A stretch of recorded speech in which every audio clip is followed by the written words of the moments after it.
Dahil sa halos walang patid na pag-ulan, gumuho ang bahagi ng isang kalsada sa Calaca, Batangas.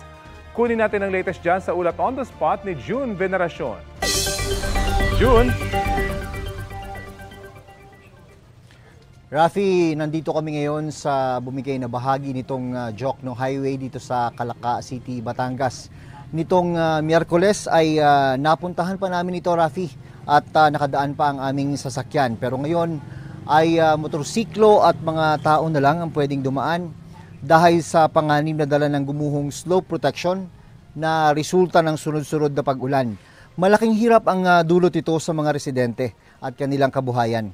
Kung dati kolong-kolong o yung tricycle na merong sidecar ang kanilang gamit sa pagdadala ng kanilang mga kalakal, ngayon ay kailangan nila itong pasanin ng mano-mano para makatawid sa magkabilang panig ng kalsada. Hindi basta-basta ang kanilang karga. May nakita kaming buhat-buhat ang sako ng nyog na may bigat na abot hanggang 70 kilos.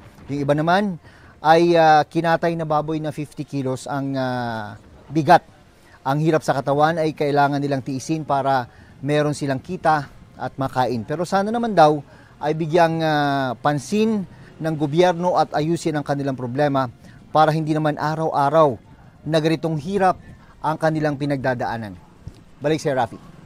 June, base dun sa inyong video, parang slab na lang ng semento yung dinaraanan ng mga tao. Hindi ba delikado yan at hindi ba tuluyang gumuho yung bahagi nga ng kalsada?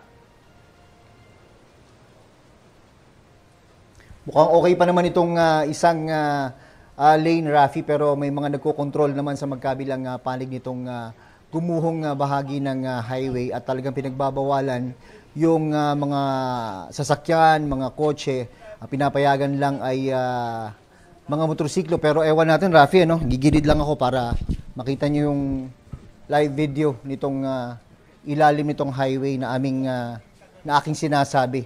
Kita nyo naman yung guho, nung nandito kami nung Miyerkules, may lupa pa yan, Rafi, pero ngayon nauka na talaga dahil sa sunod-sunod na pag-ulan. Ewan natin, siguro kailangan na magkaroon ng assessment ulit dito ang DPWH kung papayagan pa bang makalusot o madaanan nito kahit ng mga tricycle at tao. Pero we can only imagine kung ano yung perwisyo na maaring idulot ito, lalo na kung sakaling umabot nga sa punto na pati yung mga tao at motorsiklo ay hindi na rin padaanin dito. Napakalayo kasi ng kanilang iikutan na, Rafi, para makapunta lang doon sa kabilang bahagi ng kalsada, Rafi. Okay, maraming salamat at ingat kayo dyan, June Veneracion.